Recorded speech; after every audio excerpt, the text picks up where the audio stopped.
এরপরে প্রশ্ন হলো জিএফ বিএফ এক কথায় হারাম রিলেশনশিপকে অনেকে হালাল মনে করেন। আমি দেখেছি মাদ্রাসার অনেক মেয়েও এই সম্পর্কে জানে না। তারা বলে ইউসুফ জুলেখা প্রেম করেছেন তাই প্রেম পবিত্র। এই বিষয়ে কিছু বলেন। 2 নম্বরই কাজ করবা ভাই, তুমি করো, আল্লাহর কাছে মাপ চাও, কিন্তু 2 নম্বরই কাজ করে আবার সেটাকে বৈধ করার জন্য, হালাল করার জন্য আল্লাহর একজন নবীর নামে অপবাদ দিবা, এটা কত বড় ডেঞ্জারাস অপরাধ করতেছো তুমি এটা বোঝার চেষ্টা করো।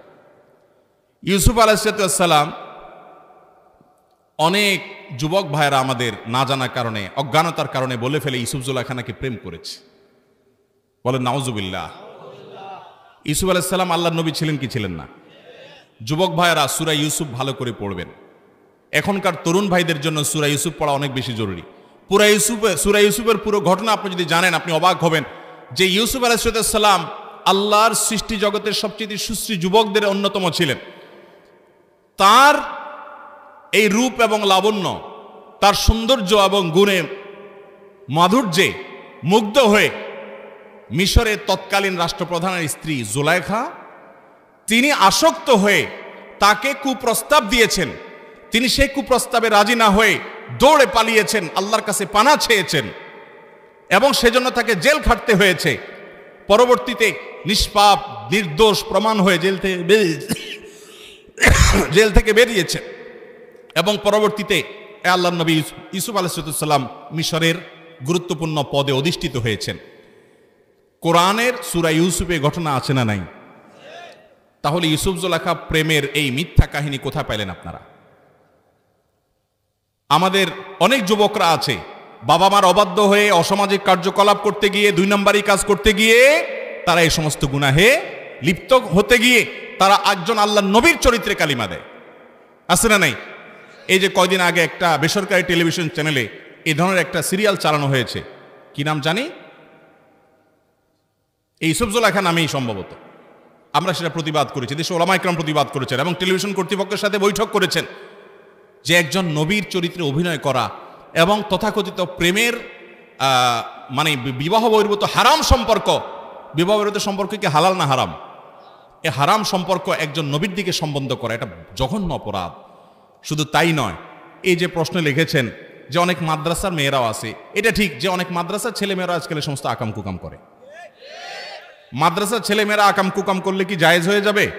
মসজিদের ইমাম সাহেব যদি আকাম কুকাম করে হালাল হয়ে যাবে?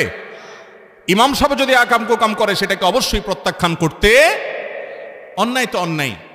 যুবক ভাইরা আমার, এই যে একটা কথা আপনাদেরকে শয়তান সাপ্লাই করেছে যে প্রেম পবিত্র জিনিস, কোথায় পাইছেন এটা? হ্যাঁ, প্রেমের অর্থ যদি ভালোবাসা হয় সেটা অবশ্যই পবিত্র। একজন নারী একজন পুরুষের সাথে ভালোবাসার যে বন্ধন সেটা রিয়েল ভালোবাসার বন্ধন হবে বিবাহের পর, বিবাহের আগে কখনো হতে পারে। বিয়ের আগে যেটা হয় সেটাকে আপনারা প্রেম বললেও আমি বলি ভণ্ডামি। ভণ্ডামি কেন বলি জানেন? কারণ কিছু ক্ষেত্রে আছে যে ঠিক আছে আসলেই একেবারে ভালোবাসা ছাড়া কিছু নাই, কিন্তু বাস্তবতা হলো বেশিরভাগ ক্ষেত্রেই এখানে জৈবিক চাহিদাটা পূরণ করা, মেটানো, এটাই হলো মুখ্য। এখানে একজন কিছু চটপটি, কিছু আপনার বাদাম ফুসকা, তারপরে যায় আপনার চাইনিজ খাওয়ার ধান্দা থাকে, আরেকজনের থাকে ফুষ্টি করার ধান্দা। নাম দিছে কি? প্রেম।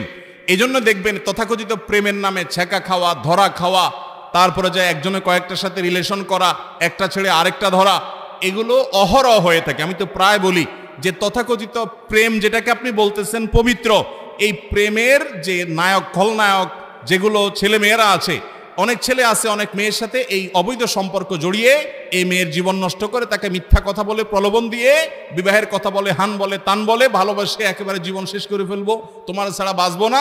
এদিকে এসে হুজুরের কানে কানে বলে, মহিলা মাদ্রাসার হুজুরে, হুজুর আপনার মাদ্রাসার একটা ভালো একটা ছাত্রী আমার জন্য দেখবে। আর ওদিকে মেয়েদের সাথে বদমাইশি করে বেড়ায়। আছে না নাই? বিবাহ বহির্ভূত সম্পর্ক এগুলো সুখ পর্যন্ত গড়ায় না সাধারণত। সামাজিক একটা বন্ধন, যেখানে সমাজের নেতৃবৃন্দ থাকেন, বাবা মা থাকেন, মুরব্বীরা থাকেন, মান্যগণ্যরা থাকেন, তখন একটা কমিটমেন্ট তৈরি হয়। সেখানে সাধারণত জুলুম বা টর্চার বা প্রতারণার সম্ভাবনা অনেক কম থাকে, এখানেও হয়, পরিমাণ অনেক কম হয়। আল্লাহ তাআলা আমাদেরকে এই সমস্ত প্রতারণা থেকে আমাদের যুবকদেরকে বেঁচে থাকার তৌফিক দান করুন। আমি সবসময় বলি যুবক ভাইয়েরা, যৌবন জীবনে একবার আসবে না 2 বার আসবে? একবার আসবে। এই যৌবনকে নষ্ট করবেন, যদি নষ্ট করে ফেলেন তাহলে সারা জীবন আপনাকে আফসোস করতে